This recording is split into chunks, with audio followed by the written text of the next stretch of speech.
Good evening, this is N7GES, and welcome to the NCARC TechNet. Each Monday evening at 6 p.m., we meet here to discuss issues of either a highly technical nature or less so, for the purpose of educating and helping amateurs to achieve their radio goals. This net is here for ideas and tips. Opinions are welcome, and all are respected, and we appreciate your being careful about those ideas with your attitudes and responses, as all of you always are, as it is. I'll remind you that the net is streamed on YouTube and recorded for archival and later study purposes. Don't let that keep you from participating, as its purpose is just for additional information for people who may not have been able to participate. We'll begin with taking a few check-ins, and then we'll discuss our topic or any other questions before we begin our topic. In any event, who's with me this evening?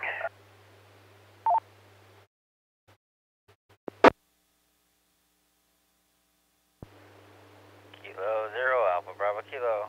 Alec, what's Al? K1DG, Plantville.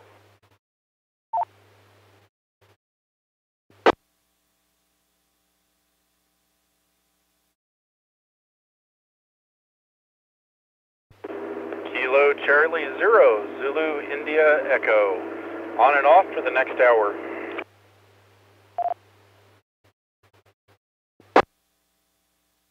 Whiskey 0, Romeo Alpha Sierra Delta Papa, Charlie, Rob, Cherry, Mobile, Al Canyon. Northern Boulder County.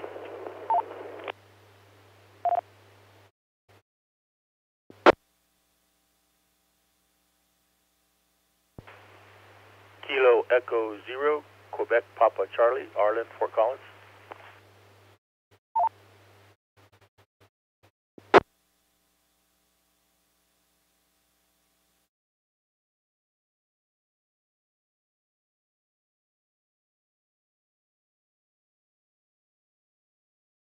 Okay. A nice string of check-ins there. Just want to check KE0QPC. Is the name Art? Did I get that right? Arlen, Alpha, Romeo, Lima, Yankee, November. Okay, Arlen, thank you. And welcome to you. That call doesn't sound familiar, but we're glad to have you here this evening. Also recognize and welcome W0ASP, W0RDC, KC0ZIE, K1DEG, and K0ABK. Thank you all for being here this evening. Anybody else? Good evening, Kevin in the net. This is Whiskey 0, Delta Delta Zulu, Dave and Greeley.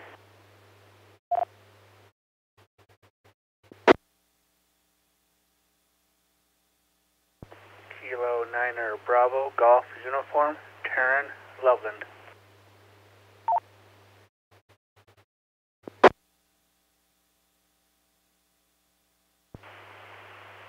W0 JVD, Fort Collins.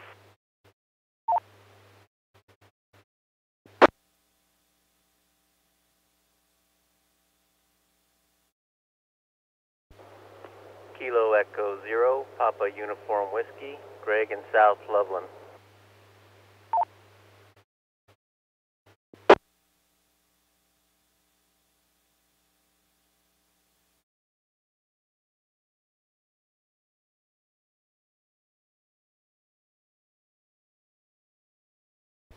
November 0, Bravo, November Kilo, Rick in Fort Collins.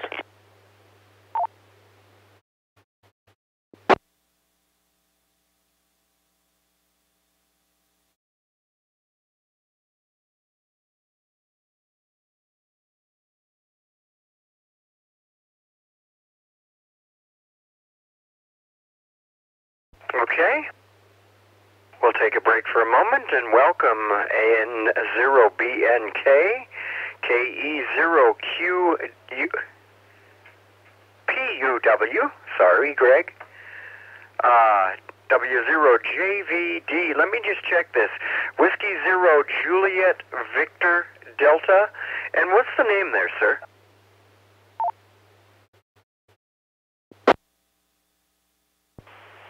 The name is Jack Divine.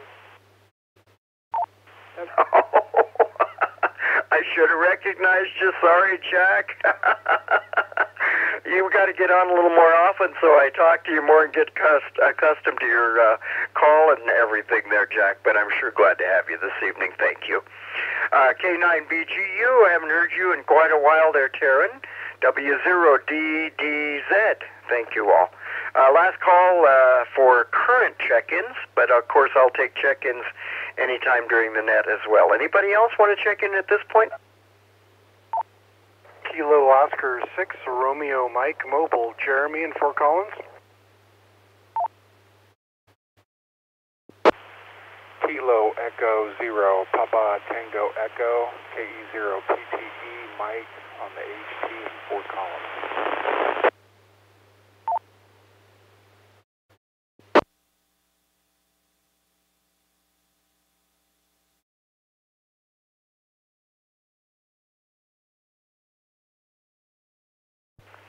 KB0 SCX, George and Berthoud.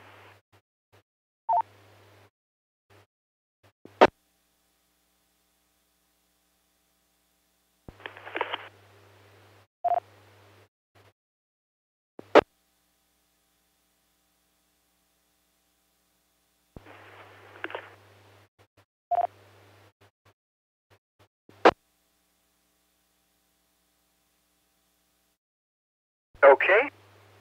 We'll stop and recognize KB0 STX George, KE0 PTE Mike, K06 RM Jeremy. Thank you for joining us. Okay. Do we have any questions before we begin the net?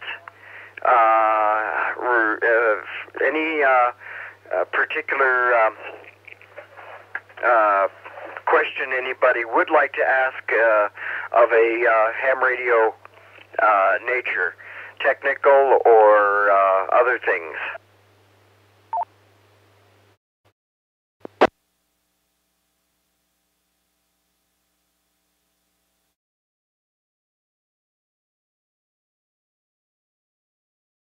Okay. I just would like to ask again if anybody has any feedback for me as to the time, the current time of this net. Originally it was moved up to make the net not run quite so late in the evening. What I'd like to know is if anybody has any feeling for preferences for whether it is too early, conflicting with dinner hour, whether they might like to see an adjustment of that time. I don't want to take a big poll right now, but if you'd catch me after net, if you have any specific thoughts on that, keep that in mind and catch me after net. And I just want to get some feedback from folks to see if we're offering this at a reasonable time for most everybody. So just keep that in mind for after the net, or you can email me as well.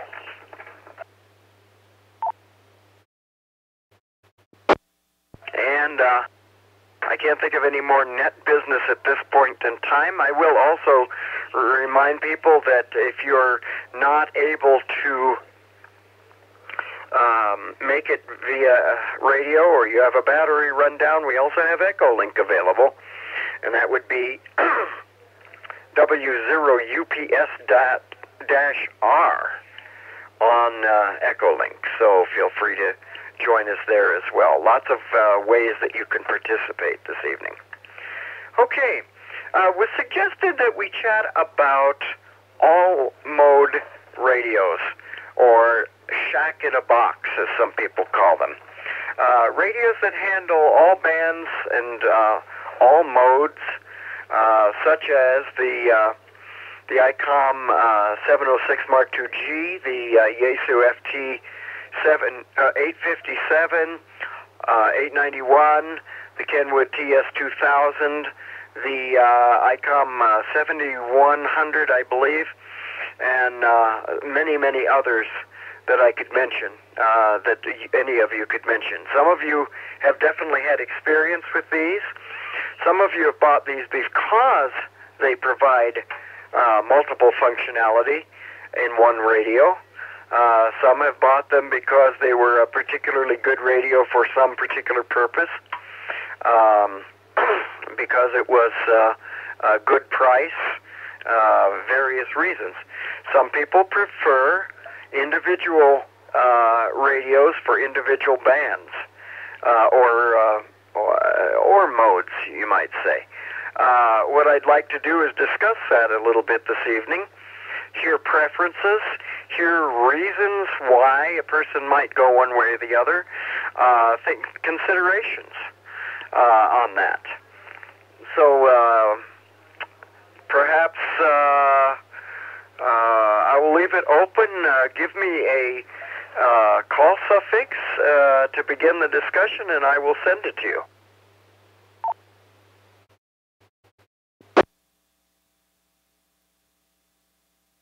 Radio Mike. Go ahead, Jeremy. Yeah, thank you, Kevin. One of the biggest things that I see in the all-mode radios is all-mode on UHF and VHF, specifically for satellite purposes. One of the very popular combinations is two FT817s. They're small and light enough you can pair them together and have full duplex operation. Another popular option is, as you mentioned, the TS2000 from Kenwood, which will do full duplex in a single box. Some of the other models will only do, they won't do full duplex.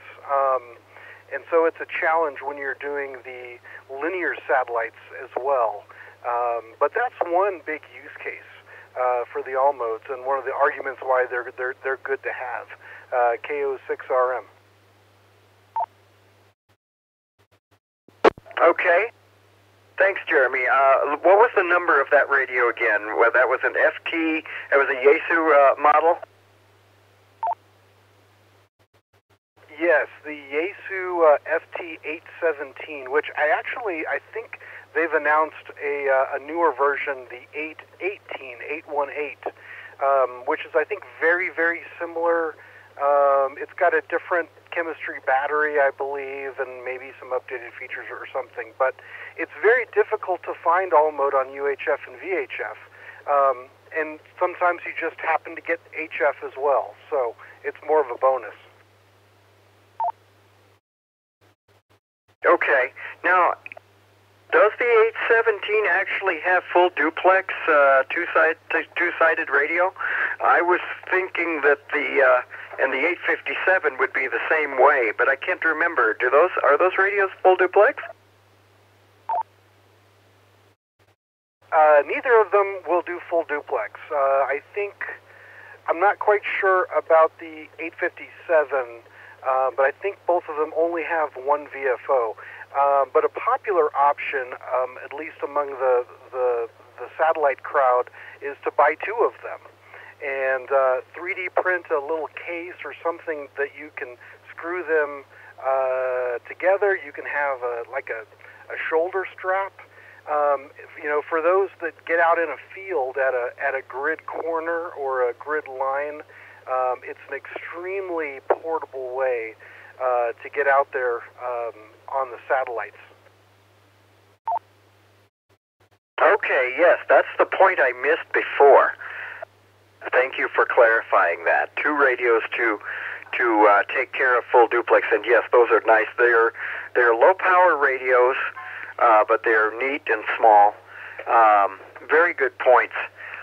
Some radios also have some additional functionality. The TS2000 has some additional functionality that's supposed to be helpful for satellite usage.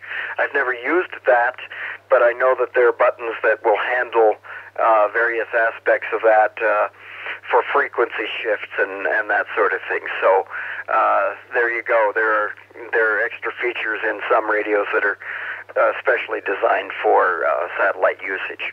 Thank you very much, Jeremy. Others, please.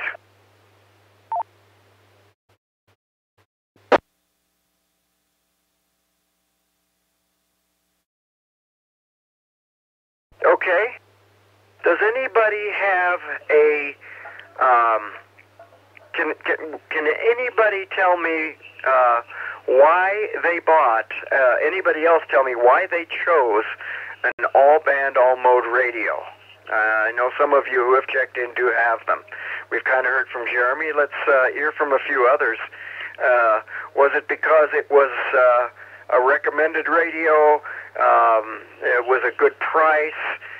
You specifically wanted all-mode, all-band?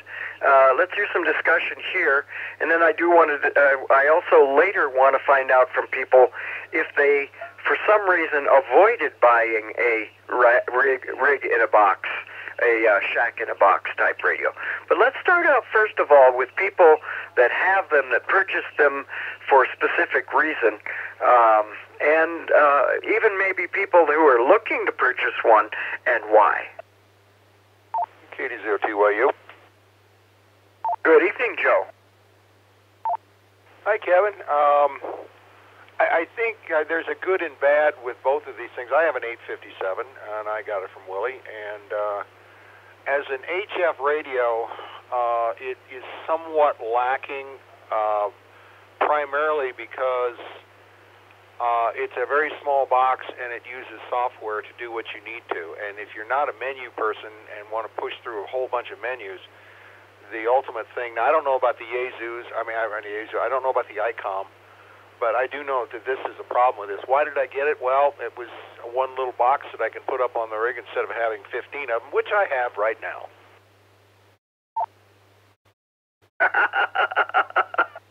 Yes, all mode, all band doesn't necessarily mean people stop collecting radios.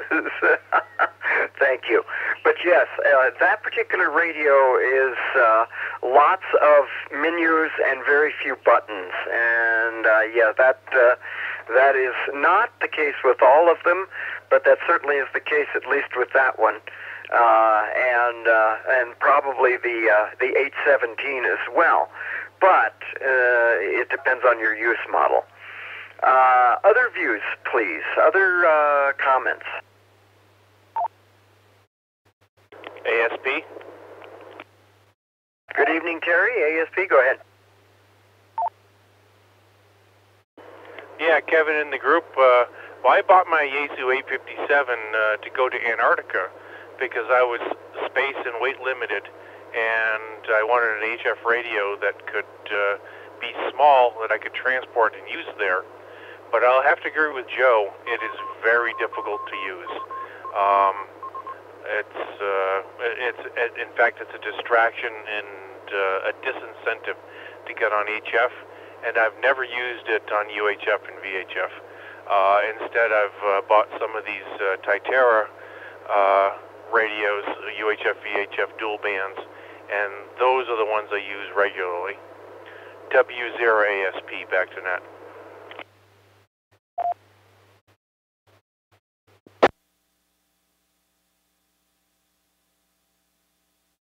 Okay, very good. Anybody else? BNK. Ah, yes. Go ahead, Rick. Well, I was thinking about buying the 857, and it was recommended instead to look at the ICOM 706 Mark II-G. It's got menus, but I don't think there's as many. Maybe it's not as difficult. I don't have to pull the manual down very often to get where I need to go. It is a all mode, almost all band. It's missing 220 like the rest of them. That would be all band to me. But anyway, I really like it. But it is inconvenient because you can only listen in one place at a time, so I have to have 15 radios. And 0B and K back to net.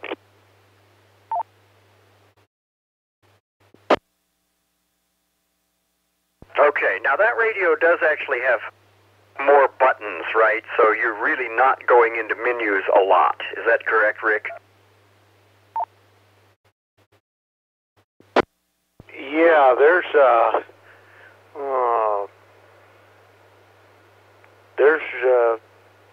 about 5 buttons there that do the different menus.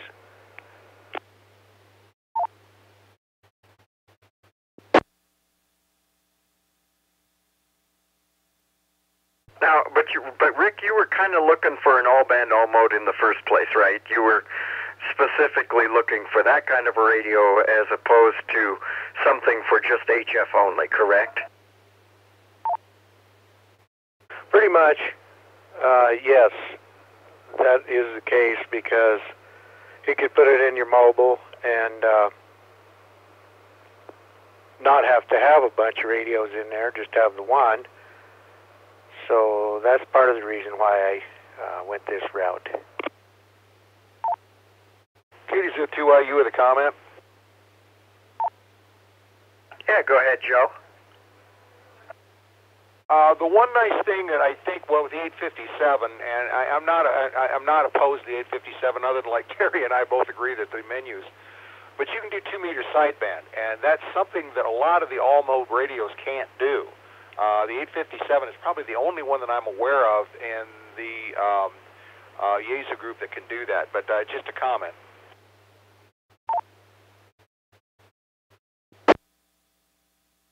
Yeah, that's a good point.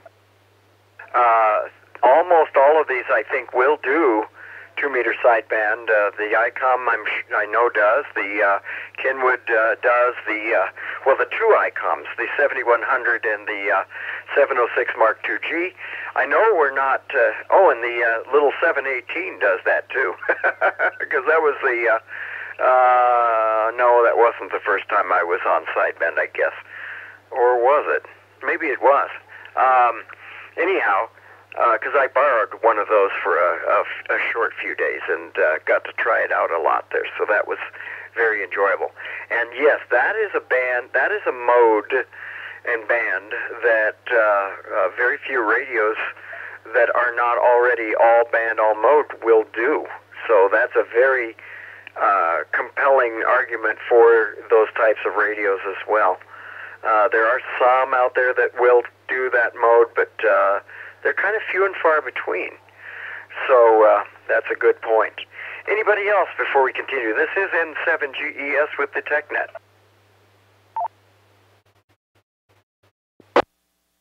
ASP, I think I timed out the 750 machine. Uh-oh, maybe so. We got your whole, I think we got your whole transmission, but go ahead, please, Terry.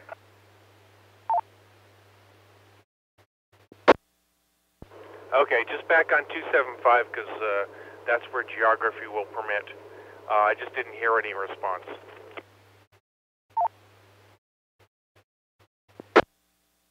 Oh, sorry about that. Let me see. You had commented that you got the 857 for travel, but you still found it difficult, and you didn't use, I think you said you don't tend to use it for VHF, UHF, and I had, I don't know if I'd said anything specific except to just confirm that it was understandable if you didn't use it for everyday activities. But certainly its small size would certainly be compelling to have for travel. So just kind of agreed with you on that. Anything else to add to all that?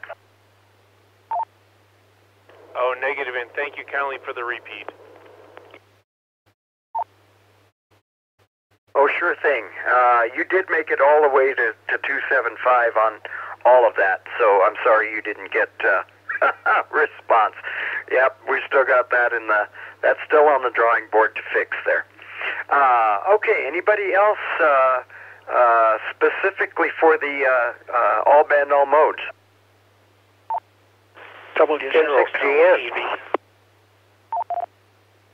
Okay, we had a double. I did not copy both, but I did copy LEV. Go ahead, please. Yeah, just a sort of quick comment here. Out of the fire, I rebought the TS2000X. One, because it was the most used radio up there before the High Park fire, and two, because it's a jack of all trades, master of none. ICOM didn't offer such a thing at the time, and I do not buy Yaesu. If you look at the QST reviews for the phase noise on their LO, some of them are just terrible. Won't do Yaesu because of that. I actually on CW can spot Yaesu radios based on keyed noise sidebands from the LO. So yeah, the TS2000 from Kenwood's a master of all or jack of all trades, master of none. And of course, the price is extremely competitive. W0LEV.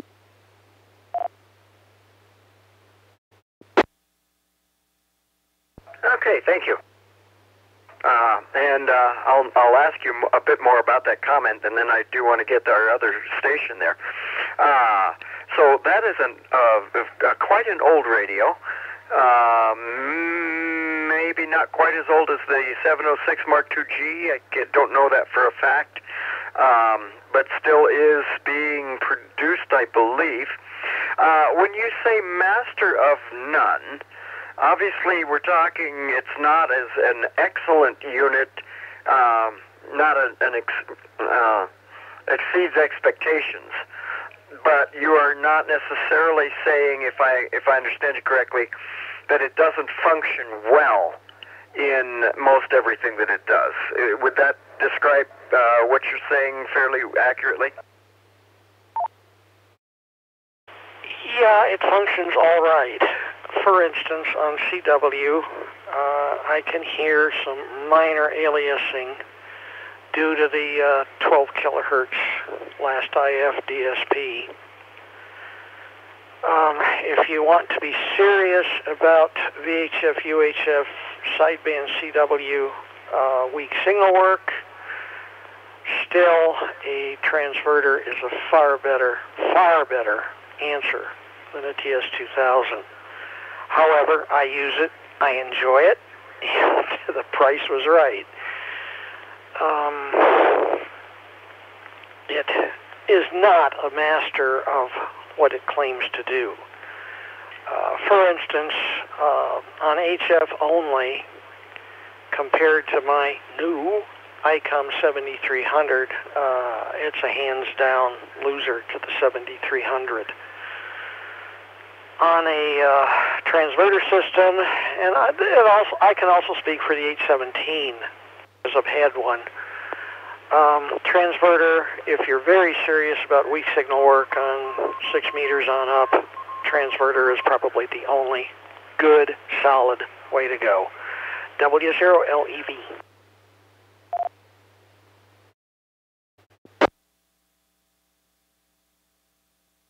Okay.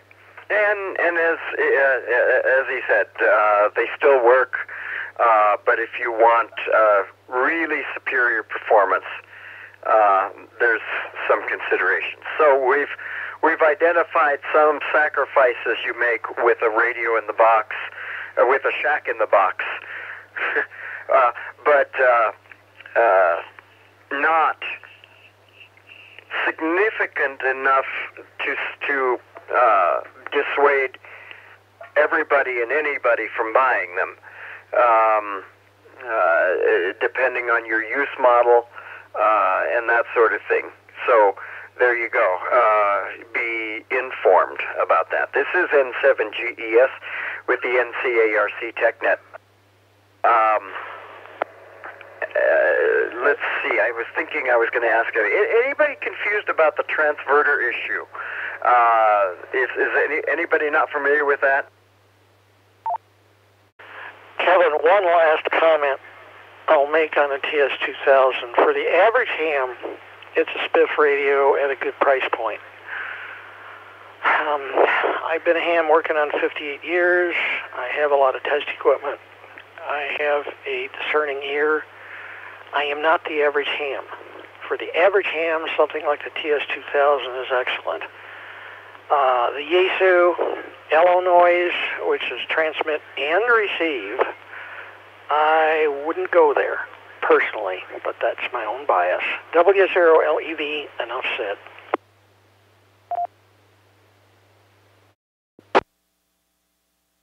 Okay, excellent. Thank you for the summary there. I appreciate that. Does anybody need information on what we're talking about with a transverter?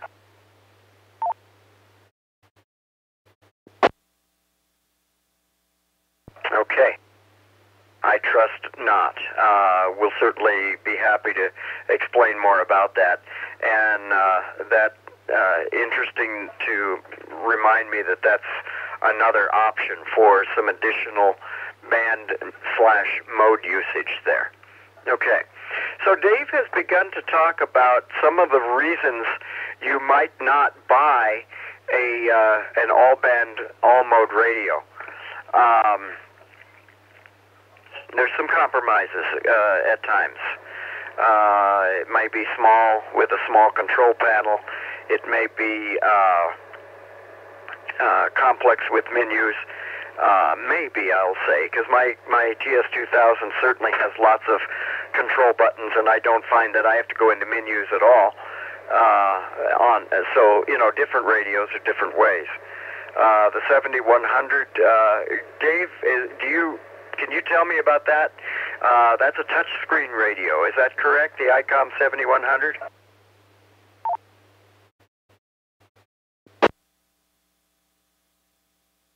I can't say anything about the 7100 because I have not even turned knobs on it. Mark would be the best guy to talk to in that respect.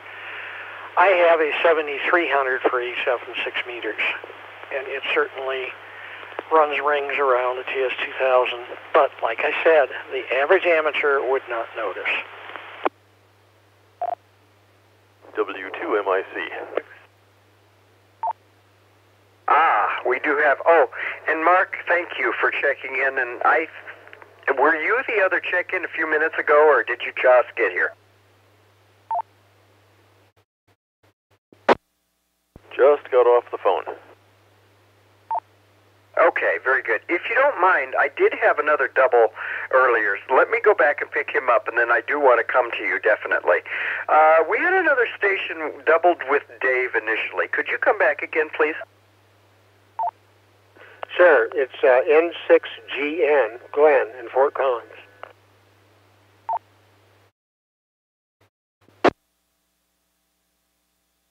Okay, Glenn, welcome. Thank you very much for stopping by. And did you have a question or comment? Well, yeah, you had asked about all band, all modes and experiences. My previous radio, and I had 4 instances of it at one time, was an IC706 Mark II-G, and that's probably been, 10 years or something. I had 4 of them at one time. I had them on Whisper. The reason I got them was I wanted one radio. Whisper's very demanding. It's not high power usually, but you heat the PA, there's quiescent current, and things warm up, and it's very hard on intermittent amateur service designs. The thermal cycling tends to make things break a lot. So I didn't want to always I didn't want to have 10 designs I had to keep going, because I had several of them running at once. The reason I liked them is they tend to be a single master oscillator, which means if you phase lock one of them to GPS or Rubidium or something, you can get extremely good frequency accuracy. Let me let it drop just a sec. Okay. What I did was phase lock to a precision quartz signal, which is in turn GPS DO. And the first time I tried, I was winner circle on the FMT with a single 706. I ran them on Whisper, and I ran them particularly on 2 meters and 70 centimeters, although I did run HF as well. So having one box that would frequency hop everywhere, and I have a remaining one I'm talking on, but I replaced all of those. I got tired of fixing a rather small volume with an awful lot of parts, and MTBF, it would fail every year, or half a year or a year in that kind of use. I was fixing them. So that made it a problem. My main radio now is an Apache SDR, and it does full duplex extremely well. You can even hear yourself with about a 80 or 100 dB isolation a lot of the time. Oh, it's kind of neat on the same frequency. So, okay, anyway, that's just a comment. N6GN. Okay, Glenn. Well, I'm glad you were able to bring that to us, and do please jump in. And that's an unusual use case and an interesting one, so thank you very much. Excellent. Okay, Mark, over to you about the 7100.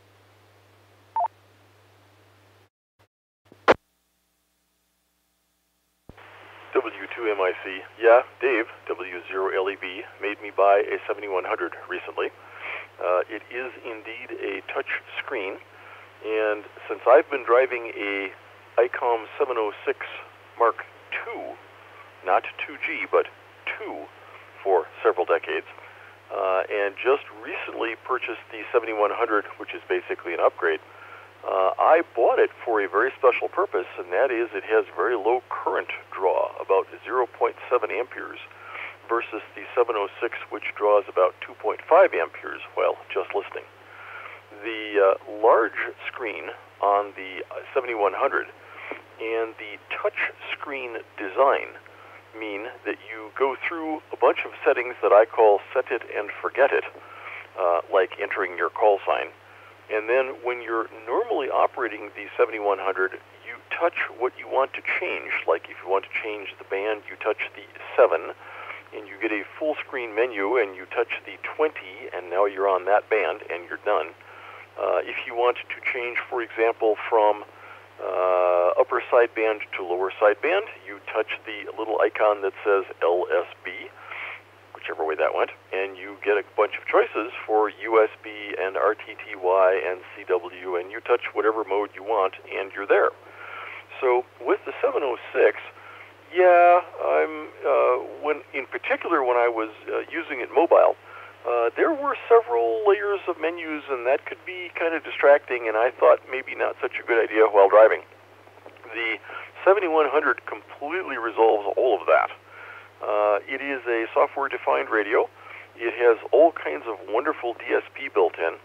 On both the 706 and my 706 and the 7100, the all bands on 2 meters will get put to use because I have indeed done single sideband on 2 meters. Yeah, this is LEV again.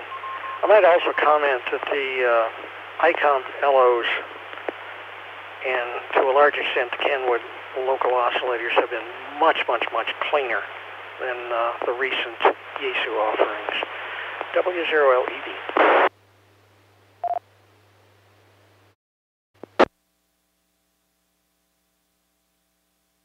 Okay, to the average ham, Mark, I will get back to you in a second too, but I'm sorry, I'm curious about this.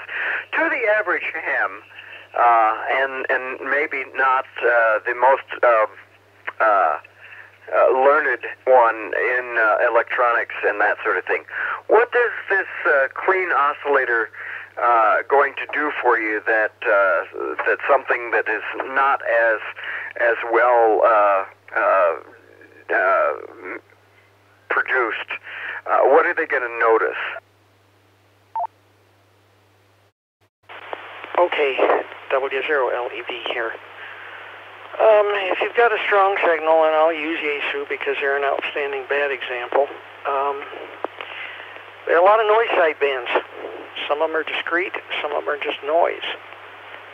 And that works against you in receive as well as transmit. And transmit, especially if you attach an amplifier to it, that will go out on the air. And like I commented, I hear keyed noise sidebands from especially the FTTX 5000 and 9000s. They're awful.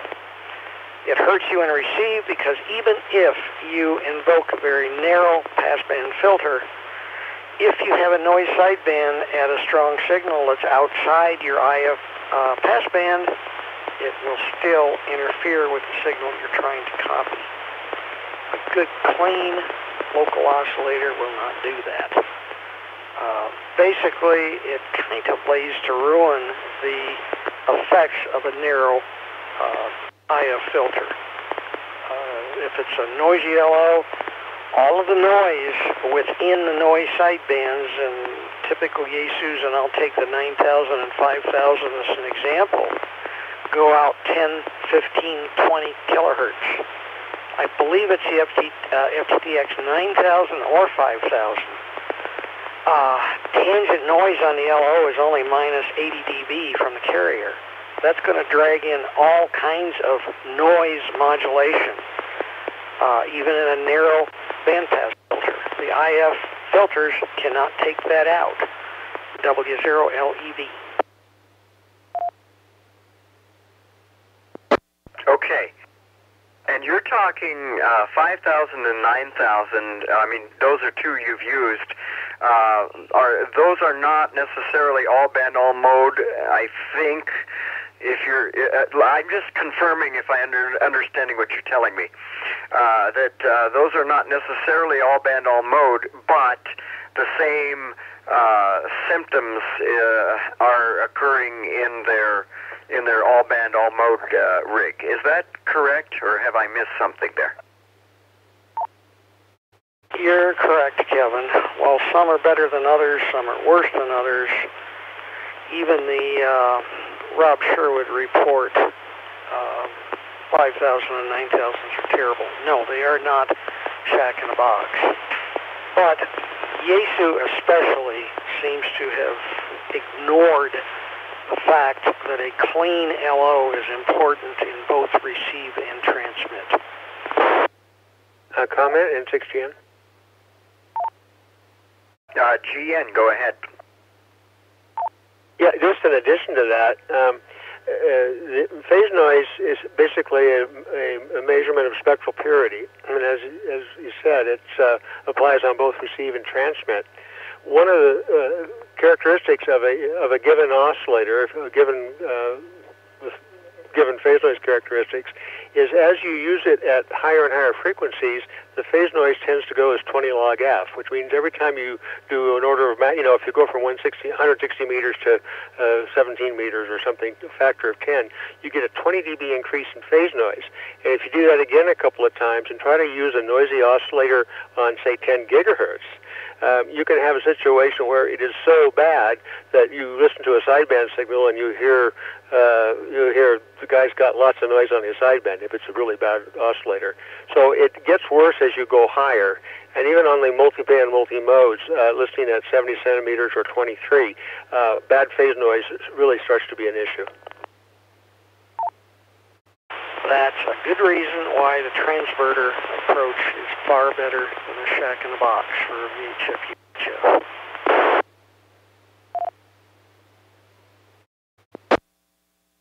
Okay. Well, we covered a lot of details here, and our intention wasn't to go brand bashing, but it's good to know these things. You may not notice them, but if you were to compare two radios side by side, most likely you might hear some of those things more obviously. So it's a good thing to be aware of anyway. Okay. I know that there are people that have Yaesus that are very, very happy with them. It depends on what you're using them for. It depends on what you're doing with them, how much you notice, how discriminative you are in what you're listening for. So, I don't want anybody to get upset here, but it is good to know the facts of the technical facts, because eventually those do come back to haunt you. So it's good to know them. Mark, I want to come back to you with the 7100. Low current draw, high accessibility with the large touch screen, and easy to set, and the DSPs. Anything else specifically that you're enjoying over the 706?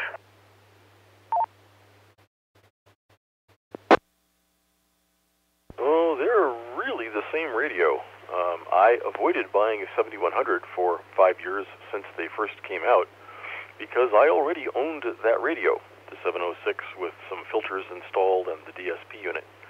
I really only bought the 7100 because I was looking for the much lower current draw for boondocking in the mountains and playing radio over a 3 or 4 day weekend with batteries and solar panels. The only feature that I have found on the 7100 that I did not have on the 706 was the ability to handle split tones input and output on a repeater. And since all of our repeaters these days are using the same tone input and output, that's really a don't care.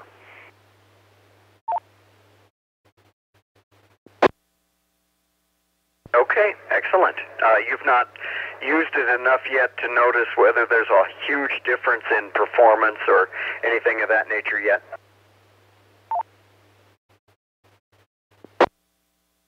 Well, I read the specs very carefully. The sensitivity and selectivity and all that good stuff, pretty much the same. The probable operational advantage that I'm just beginning to play with is on the older 706, the crystal filters were fixed width and fixed shape. So I had a 500 hertz CW filter and a 2400 hertz voice filter. And on the 7100, you can set filters, but you get to control how wide they are, how sharp they are, what their shape is, if they're offset relative to the receiving frequency, etc. So I think I'm going to discover that the DSP filters that let me make any filter of any width and any characteristic will be something I will use a lot, particularly when I'm trying to talk to somebody in a fully populated band with other people operating on nearby frequencies.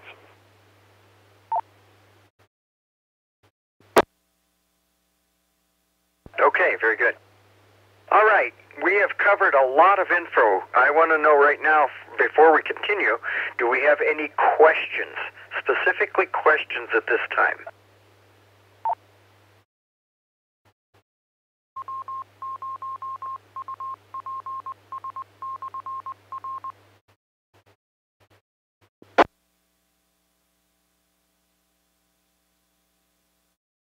All right, I hope that means we're covering the subject very, very well, since we've heard nothing. This is N7GES with the NCARC TechNet.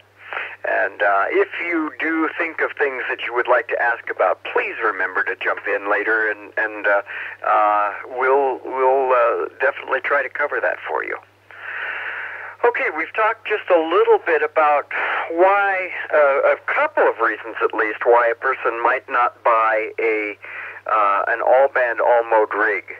One of which is that some of them are perhaps not as well suited for certain uses as a rig that's dedicated to those to certain bands, or at least to HF as opposed to VHF, UHF. We already know that Dave bought the 7300. Several other people have too, because of its extremely high quality functionality, which at this time we may not be able to we apparently are not able to find in an all-band, all-mode radio. What other reasons would anybody like to bring forth? Might you not choose a shack in a box?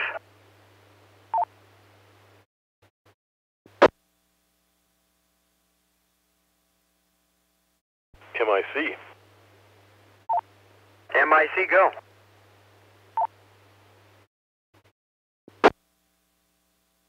Well, I've lived and operated in all three of the possible choices. So, Shack in a Box, or HF Radio Plus, VHF, UHF, double VFO mobile, in this case a Kenwood 71A or a D710. And something else to think about is an HT plus a VHF, UHF amplifier, otherwise known as a brick. And the big deal for me is at the moment I got my 7100 into the car, I instantly ran out of VFOs because I was chatting with somebody, I think Phil, on HF, and we were coordinating our attempted simplex net via the repeater. And I ran back in the house and got my handheld so that I could listen to and talk on the repeater, this repeater. And I was running the 7100, which has only one VFO, in HF mode on 10 meters. Well, very soon going in, I will be adding a D710, which will give me 2 more VFOs on VHF and UHF, and those will both be in scan mode, listening to Northern Colorado repeaters, so that I can run the 7100 on HF and still be listening to the local traffic on the NCARC repeaters, the associated repeaters, Boulder, Denver, etc. What's wrong with the Shack in a Box? Only one VFO.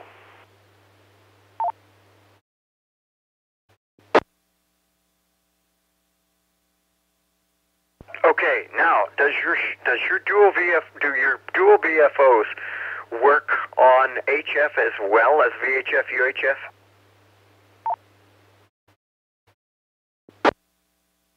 No. The Kenwood D7100 and the 710 are both VHF, UHF only. They have very wide band listening, but their transmission capabilities are only on VHF and UHF.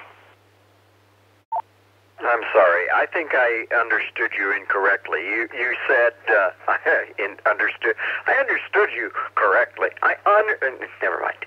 Never mind. Sorry. This is N7GES, and my brain occasionally goes on vacation.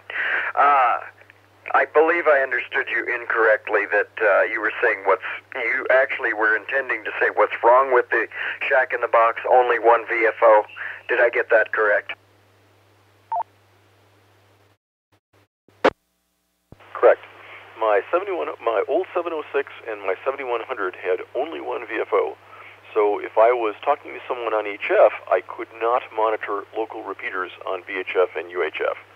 I am a very strong proponent of a Shack in a Box, and I'm going to end up putting a second radio, the D710, with 2 VFOs, VHF and UHF, so that I can be scanning and listening to local repeaters while I am operating on HF on the 7100.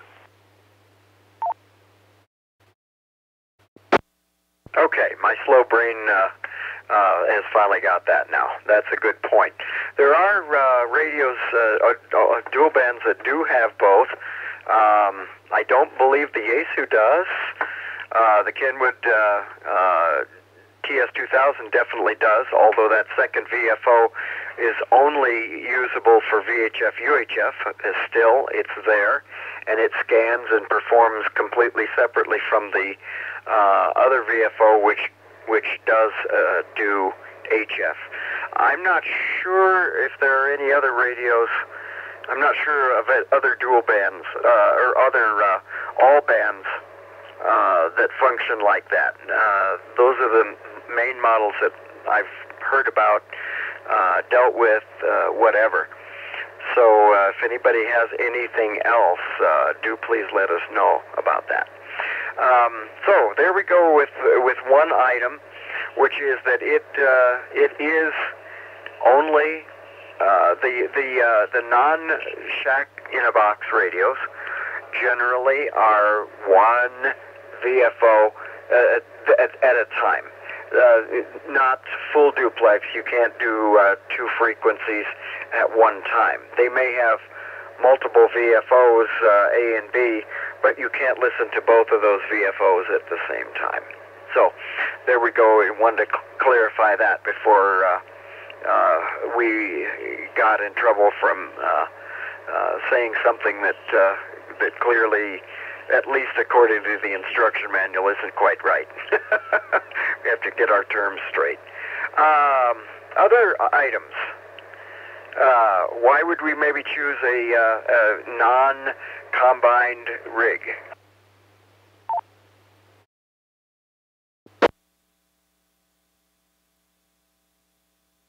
I guess what I should ask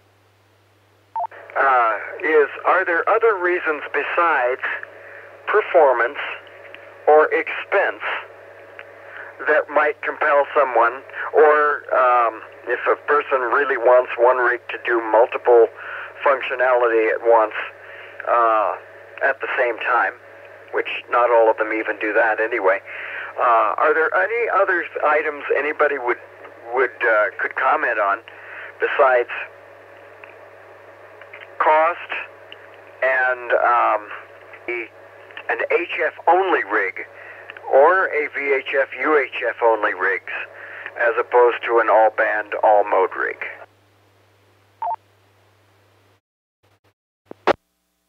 ASP. ASP. Good. Go ahead, please.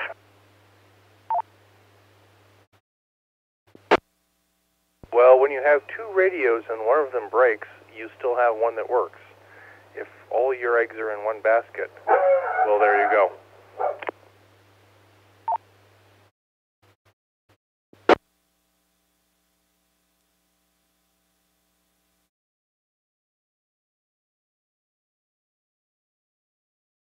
Very good point, and it certainly can happen, and that is one thing that will plague me when and if that does happen. So, very good point. Anything else?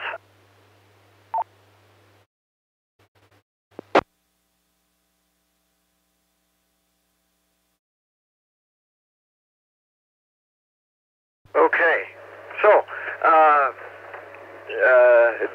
there certainly might be reasons why you might buy one over another. Are they a good radio for starters? We've, I think, in the past had several people say yes, they're great.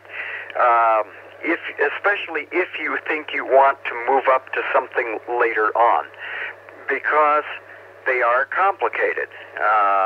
They're way above and beyond your other rigs to some degree.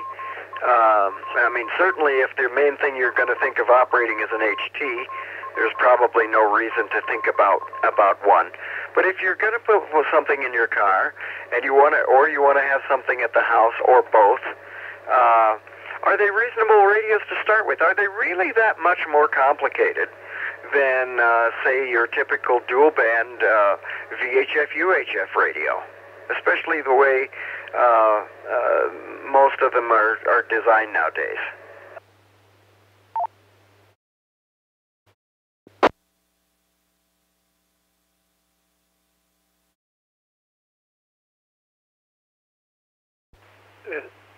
SCX? SCX? Go ahead, George. I got the 7100 on Mark's recommendation because I didn't know what I wanted to do with in ham radio, and it didn't restrict me. You could start out, use it as a VHF, UHF radio. It has HF support. You can do almost any activity with it. Maybe not as perfectly as a more dedicated rig. Back to net.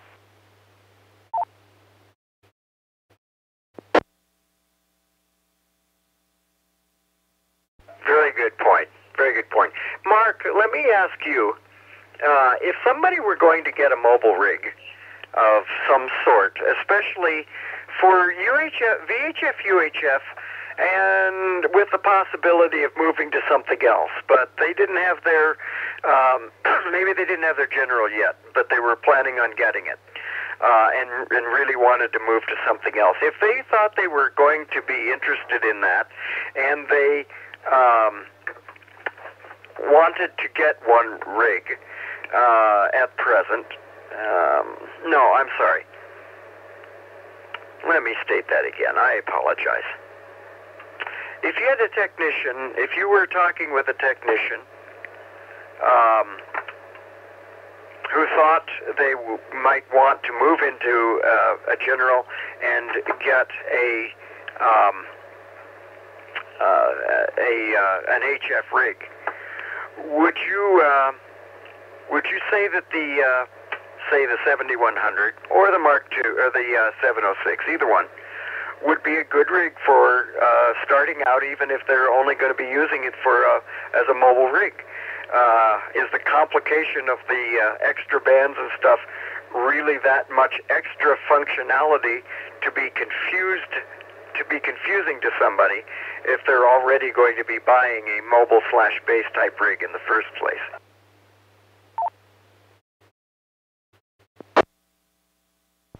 W2MIC.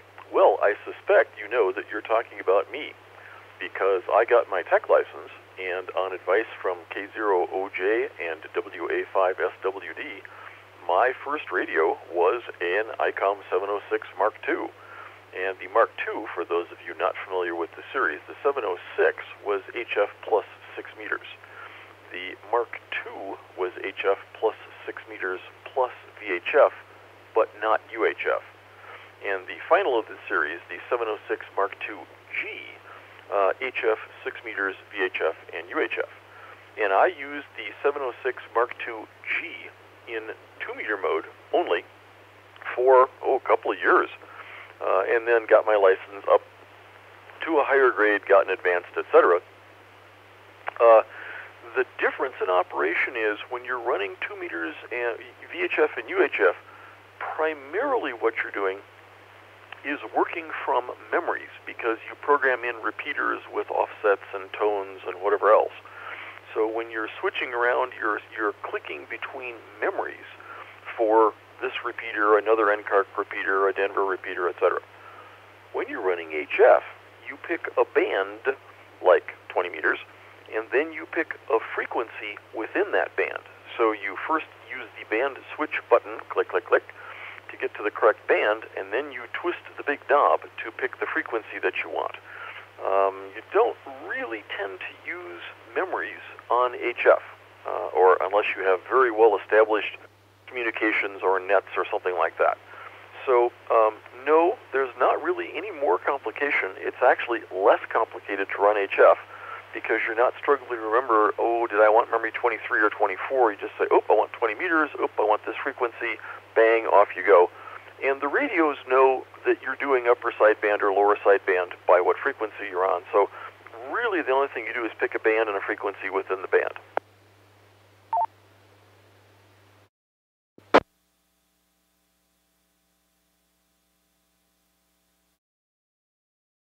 Okay. No, I did not realize I was talking about you, Mark.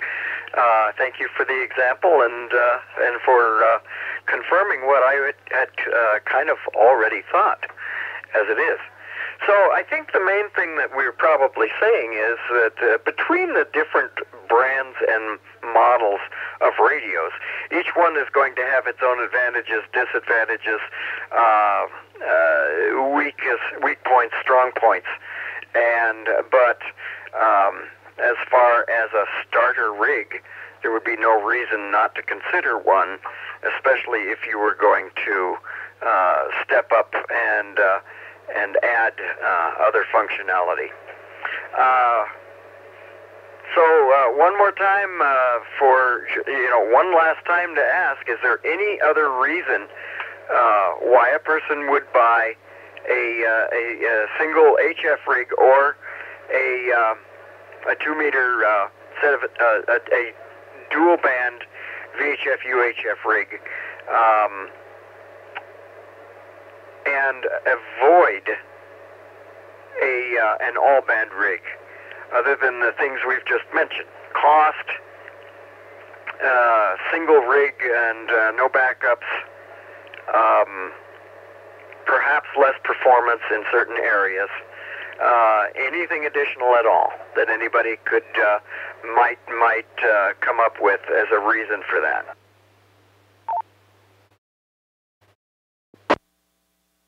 W0ASP.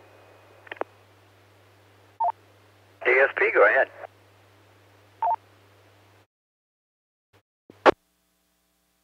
Well, one of the downsides of a radio that has a very wide bandwidth is you have to have antennas that have a very wide bandwidth. And if you want high gain antennas, maybe for UHF contesting or simplex long distance, those tend to be fairly narrow band. And you either have to switch them in for when you want to use them, or have a separate radio to use those high gain antennas or narrow bandwidth antennas that are optimized for a particular band. So your antennas, the number of antennas you have, the number of connections on your radio output, and if you want to use switches or not, is another consideration. W0ASP.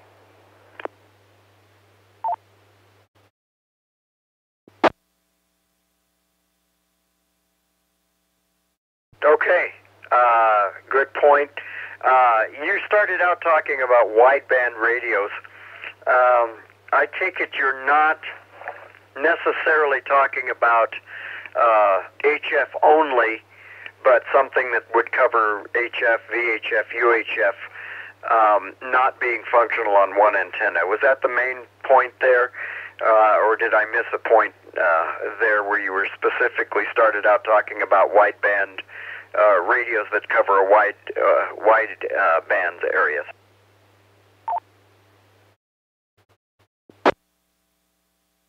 Well, someone correct me if I'm wrong, but my 857 only has two antenna outputs, one for HF and 6 meters and one for above that. And if I wanted to use different antennas, for example, on different UHF frequencies versus VHF frequencies, I'd have to do an antenna switch on that antenna output. Or if I had different antennas for different bands on HF, I'd either have to have a switch or different radios.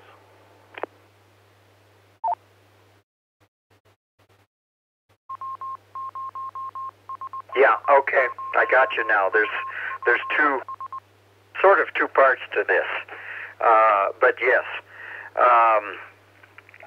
very few of the dual band radios, as I understand it, do separate the VHF and UHF into separate connectors, or 6 meters as far as that goes,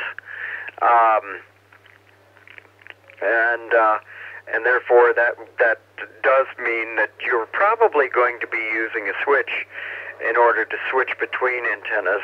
There are a lot of dual band antennas out there, and that certainly is workable, but there may be times where you'll want more specific antennas and be doing some switching. Okay, good point there. That's excellent.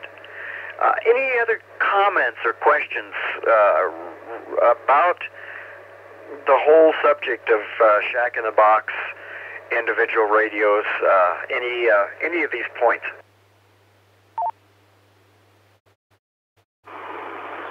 Kilo Zero Echo Victor. Good evening, Eric. Go ahead.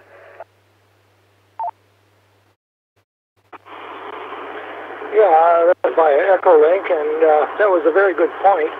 The 606, yeah, just has two outputs, and you know, if you're running on VHF, UHF, FM, then a single output radio into a dual band antenna is just fine, and then you have the other output for the lower bands. The one rig that I found where I needed a switch was the FT847, which has HF, 6 meters, 2 meters, and 3/4 meters on all separate outputs. So for FM, where I have a dual bander, I have to actually switch the antenna back and forth between the two output connectors. But that's probably the exception as opposed to back to net, K0 Enter.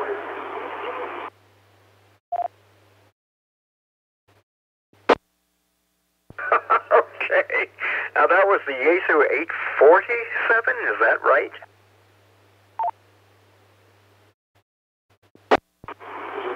Yes, that's correct. It has 4 outputs on the back.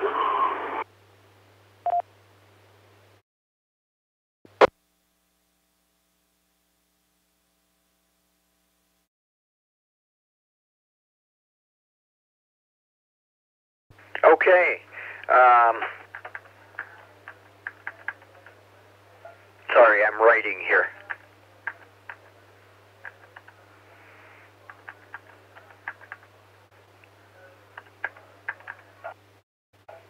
Okay, thank you, and thank you for confirming what we had already talked about and the interesting use case of the 847. I had not heard of that one, I guess, at all. So, okay, very good. Glad you joined us this evening. Any other comments from anybody?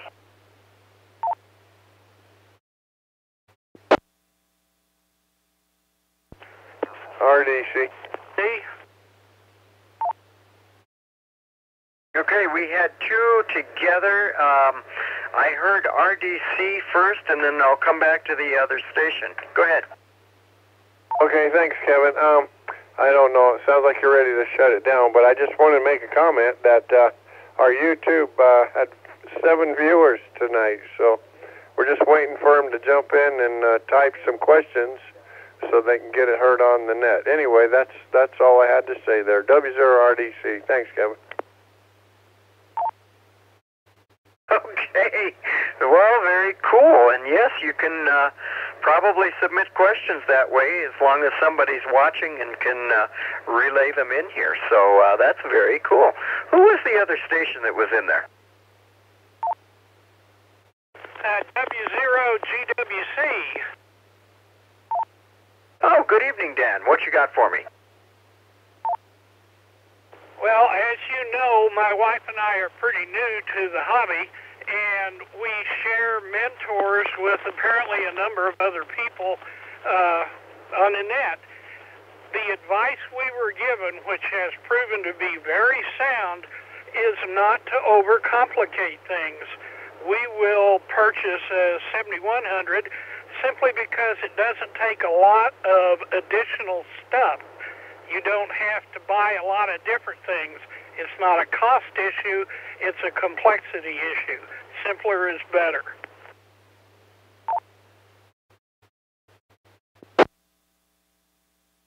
Okay, so you bought a mobile, an all-band, all-mode rig to avoid complexities, right? That is correct. Later on, when I need better performance or more convenience or other bells and whistles, we'll upgrade. But for newbies particularly, this allows one to put one's problems in a box and deal with them one at a time.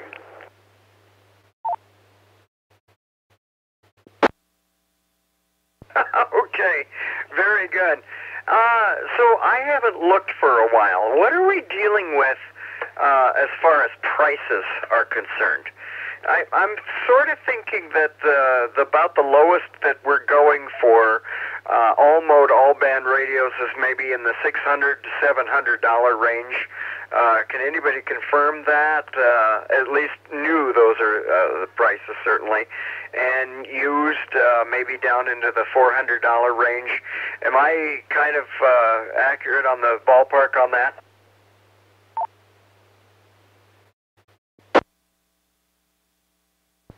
CWC, well, not exactly. The candy store will sell you a complete deluxe kit for the 7100 for a little over $1,300, and that does not include a power supply. Okay, yeah, right. I'm familiar with that, and I know certain radios do run a whole lot more. What I was asking, I guess, was the least expensive all-band, all-mode radio. What are we looking at cost-wise on those nowadays? MIC. MIC, go.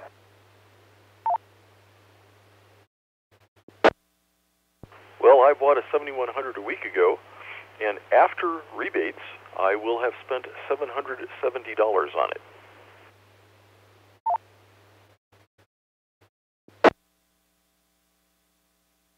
Okay, excellent. And so that's definitely lower than rigs have been, than these I think have been in the past, certainly. Any other comments on cost of all band rigs? And then I want to move to the other side of things.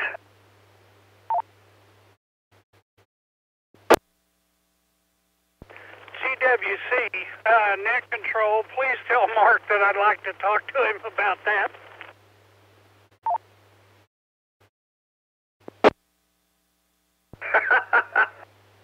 I think, I'm sure he's heard you, and I'm sure he'll be very happy to talk to you afterwards. Yes, absolutely. So, he's heard you. Okay, so now, in a single band, in an HF only rig, a good modern rig with at least some basic functionality,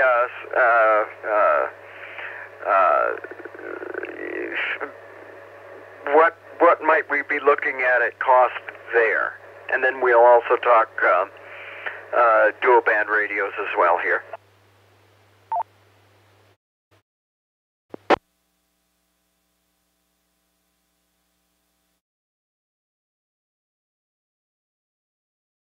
Seems like, I know that a lot of people that want a very simple but very functional radio have gone with, I think, the ICOM 718. Does that ring a bell with anybody?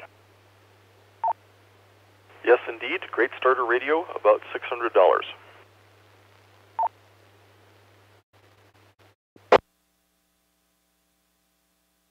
Good heavens. So we're not looking a lot less expensive for a reasonable HF only radio then?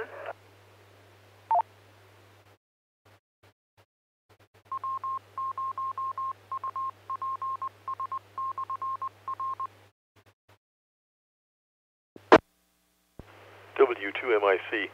Yeah, I will argue strongly that the 7100, at least with the current sale and rebates, is a compelling radio to get for $170-ish more than a HF only. Another radio to look at would be the relatively new Yaesu 891, which is an HF plus 6 meters, 12-volt mobile radio.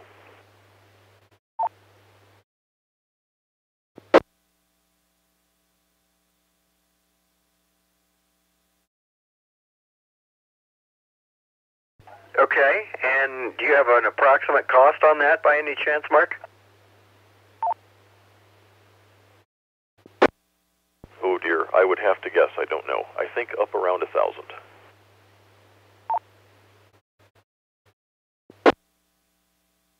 That must be fairly feature-rich then, huh?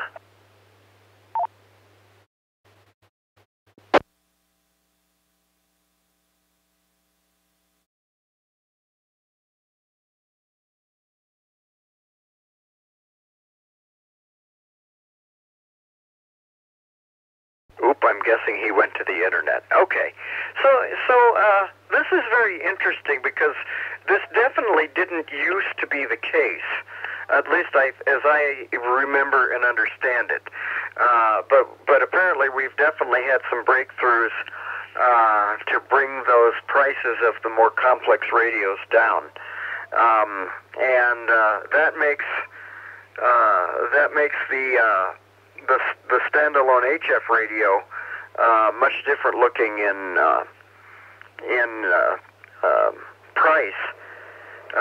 Certainly, we know there's other reasons. I mean, a lot of times people will want a second radio, maybe HF only for whatever reason, and may go that way. But it's interesting that this is one of the first times I've heard that cost is perhaps not as much a factor although maybe you don't have as much choice until you get into the higher cost radios in the all-band market. But there at least are very comparable price ranges there. Mark, are you back yet?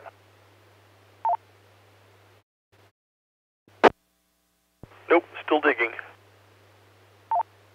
Okay, thank you for doing that.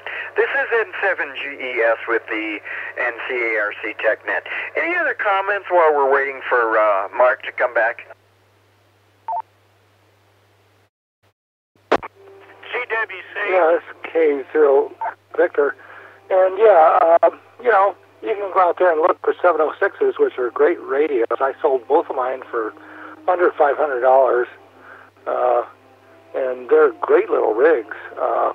If you're going for an HF only, +6 or whatever, you know, look at the ICOM 7300 if you want to spend over $1,000. The 7100 is a real bargain with the rebate they had going. I like mine. That works great. The 7000 works great. But you know, and then there's older rigs, bells and whistles. The Kenwood FT9. Let's see, that's Kenwood.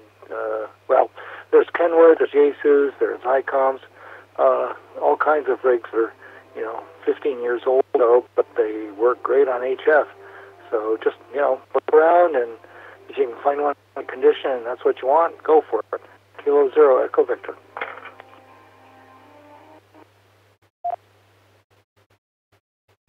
TWC. Yeah, DWC, go ahead. Kevin, you brought up a really important point that I want to make sure gets emphasized, and that is that in this era of software-defined radios, all that a company has to do once they've designed a basic radio is upgrade the programming a little bit. And that is much less expensive than designing a complete electronic system.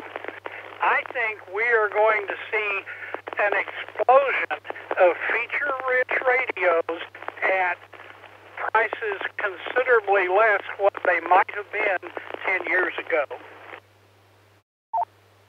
MIC. MIC, go ahead. Sure enough, I should have looked. The Yaesu 891, which is HF plus 6 meters, is currently selling for $630. I said 1,000. Ignore me. The second comment is, not only have the software-defined radios caused prices to slash, but because their firmware is updatable, they are future-proof.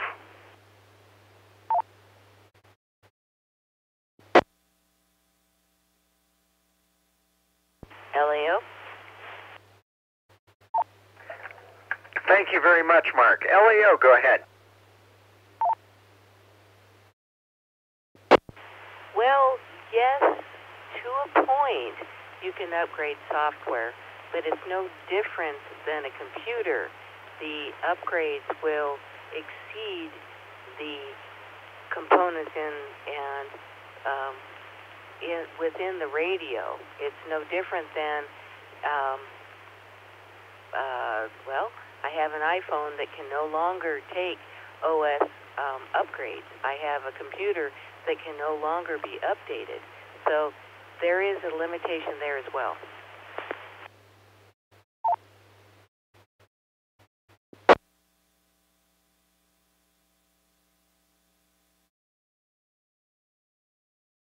Okay, valid point, and certainly we all know that, you know, software only goes just so far, but still, it is certainly possible that we're going to have a bit more usage out of a radio as it sits. So, good points on both sides there.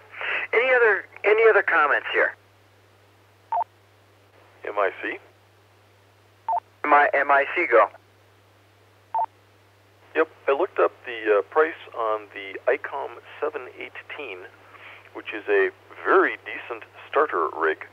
It is 160 through 10 only, not 6 meters, and the current price after rebates is $615. So $615 versus $770 for the ICOM 7100, and you get VHF, UHF, and 6 meters thrown in on the 7100. So it's really hard for me to recommend a basic HF starter rig. What I do recommend is buying a used HF rig as a starter rig. Then the price drops a lot.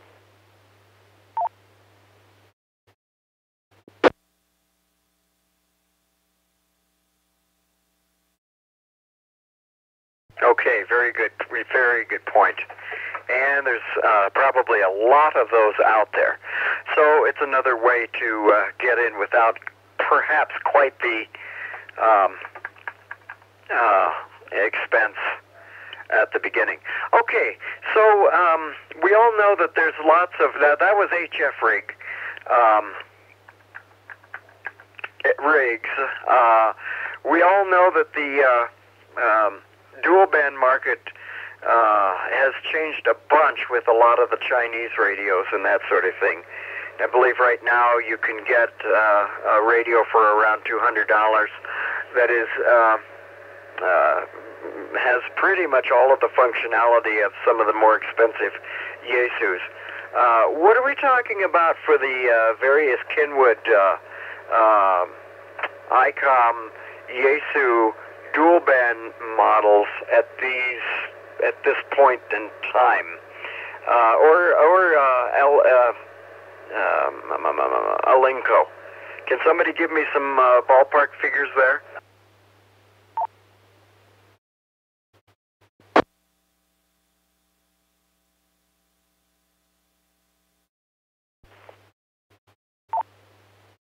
MIC again. MIC, go. Well, I'm mainly trolling on HRO's site here. The Kenwood D710G, which is a dual-sided VHF UHF at 50 watts with APRS built in. And by the way, we've not talked about APRS, and one of the reasons you want more VFOs is APRS. The D710G VHF UHF is currently selling for $560.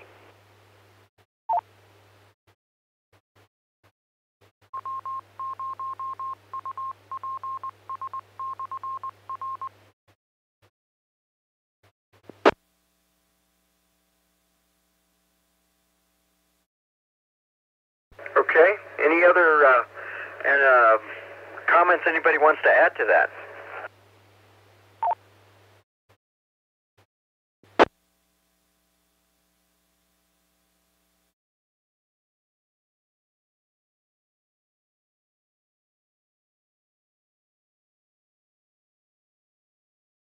Okay, so we have some varieties.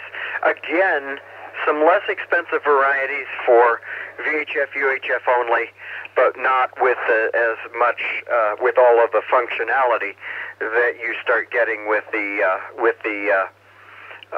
slightly higher end radios. And again, apparently fairly comparable prices to some, at least, some of the all band, all mode. Not totally, and certainly there are still others of the all band, all mode that have not come down as much in price, certainly.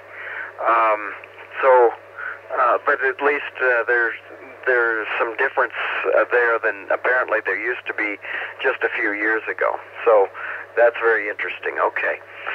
Any other comments? Am I swaying us in a direction without considering any other points here that anybody else would like to bring up? I did get a text a few minutes ago, which I'm trying to look. I don't do very well looking at text while I'm on the air, even though I try. Verifying the price of the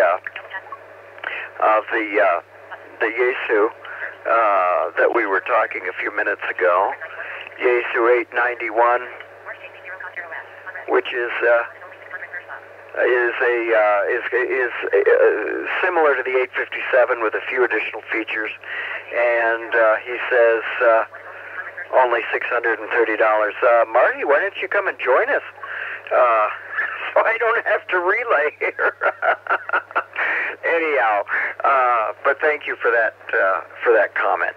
Okay, so any other comments from anybody? Either way here, anything I've missed, anything anybody would like to add for advice for people shopping for radios, for looking for something new, looking for their first radio, looking for an upgrade or whatever here?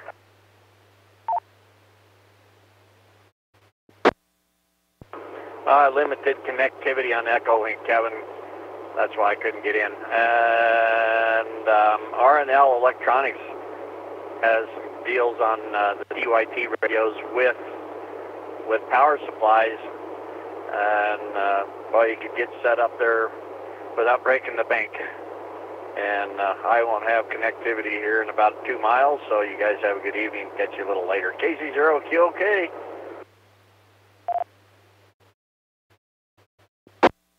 Okay, thank you, Marty. And it's no problem to text me. I just don't always get to them right away. So it's not that I mind it.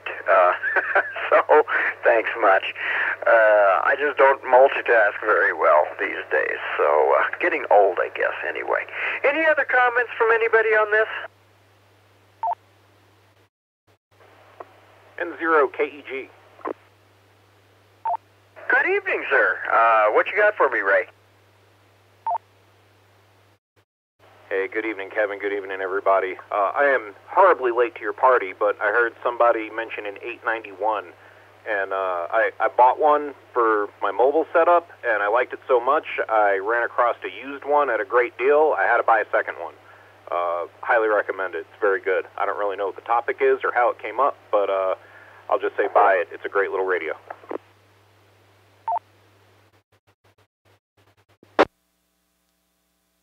Okay.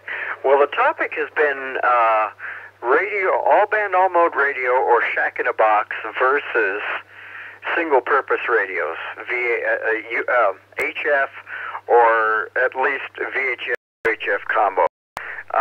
Which is a better way to go? Why would somebody prefer a single-purpose radio over a multi-purpose one? What advantages, disadvantages, and that sort of thing are there? So that was the basic question here for tonight. Do you want to add anything with that in mind?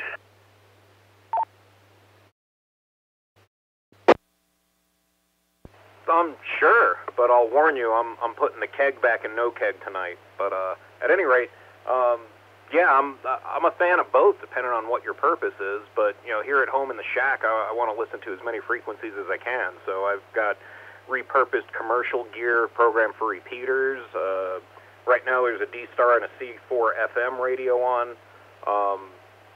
So I'm a fan of single-purpose radios here, just so I can monitor lots of different things and jump on where I feel like. But for portable ops, the all-band, all-mode stuff, I ran across a screaming deal on a 991, an FT 991 non-A model, the previous one with a lesser waterfall and whatnot. And I was getting into C4 FM stuff at the time, so I jumped on that radio, and while it's not as good as its bigger brothers like the FTDX 3000, it's a lot of radio in a little package, and those older 991s, the non-A models, you can get for pretty righteous deals these days. So, for a new guy getting started, doesn't want to monitor 100 frequencies at once or anything like that, I'd recommend an all-band, all-mode, whether it's a Yaesu or a Kenwood, like the the TS2000. I guess that's a pretty good rig, except for that little birdie problem it's got. But somebody just getting started out, doesn't know where they want to go, but they got at least a general ticket. Sure, get an all-band, all-mode, and get on some band in some mode, and just get on the air somehow.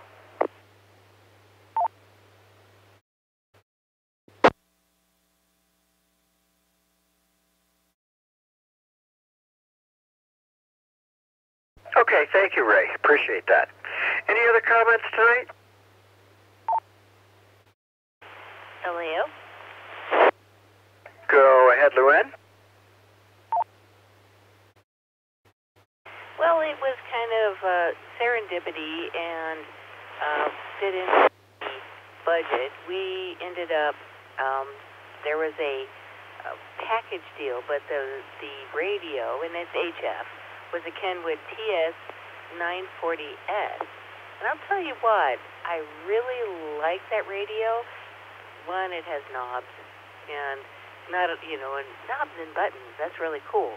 But it helped me because it was more old school. It helped me understand how to use an HF radio because it, and then upgrading to something more with menus and things, which, the menu doesn't necessarily tell you what to do, and you don't have the tactile part of it. So, yeah, sometimes starting out with older, simpler equipment is a good way to go.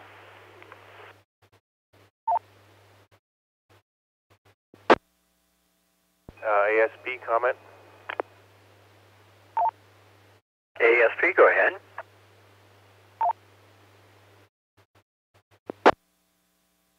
I have to reinforce Luann's opinion on that because when we did the high school radio roundup with students who had never had access to an HF radio, it was very important that they had a panel there with different knobs, and we could actually explain how each of the knobs controlled the different aspects of the radio. And that, I think, is lost in a menu system. And this may, Kevin, this may not be on your main topic here, but when it comes to learning radio, in my opinion, having more knobs and dials and being able to identify the function of each of those is very helpful in learning.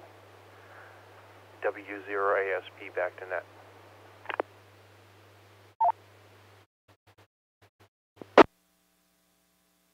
No, I think that's a very good point, and certainly something to consider. If you already know how they work, the menu operation is probably not as confusing or deceptive. They did try to make things fairly straightforward to use. Spinning one button and getting three choices that you could operate with three small buttons. My Kenwood TS2000 has a lot of buttons on the front, so it's a little more old schoolish, but it's not in the lower price range that we were talking about with the 7100s and the 706s and even some of the other used radios. I haven't seen these Kenwood TS2000s go used for very much under $1,000 that so far that I've noticed anyway. So there is a difference, and there is that importance of knowing what these buttons do. And even on this 2000, there's a lot of multifunction stuff going on, although usually those multifunctions aren't something you need to reach and grab instantly. So you still have the tuning dial. You still have the IF filter controls there. You still have the RIT tuning, the preamp, the attenuator. A lot of those things are just still right there in push buttons. So, yeah, absolutely, Luann and Terry, good points there. This is N7GES with the TechNet. Other comments, please?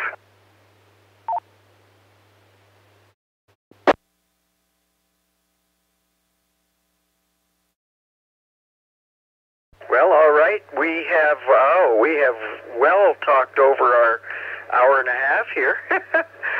So thank you for all your comments, and I would just one more check for questions. Anybody have questions that we've not covered tonight?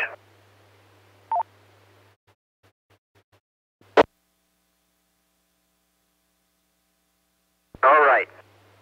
So I think next week we are going to revisit, for those of you who have not been around or are new, we're going to revisit the topic of lightning protection.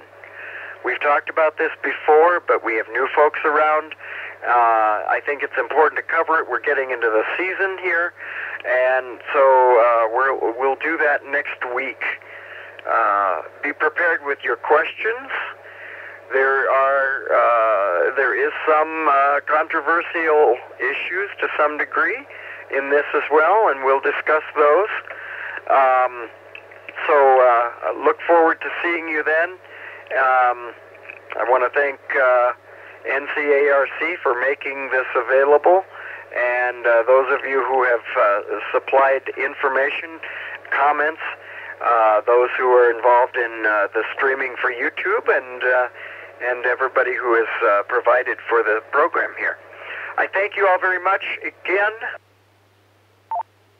I want to remind you, if you have questions or comments, you can email elmers@ncarc.net. Elmers are people that help you learn amateur radio, and that's where the email address came from. You can ask about this, questions about this net, either topics or questions, suggestions for topics or questions about the net specifically there. No, we don't have a newsletter. We don't take submissions or product advertising or anything of that nature. But if you have questions for us that you would like to hear answered, you can contact us that way. We have our own YouTube page channel now, which is NCARC. And I think those are the main resources. I do encourage you to contact me again. I'll be here for a few minutes afterwards if anybody would like to talk about the time of the net. I certainly will take feedback. I'm not promising that we'll change it, but I'd at least like to get feedback if anybody has it. I already know that somebody would like to talk to Mark. And so, Mark, if you're around, that'll be great. And if not, I know he can catch you some other place. Thank you all again very much, and I will say 73. The repeater's now open for normal use. This is N7GES. Have a great evening.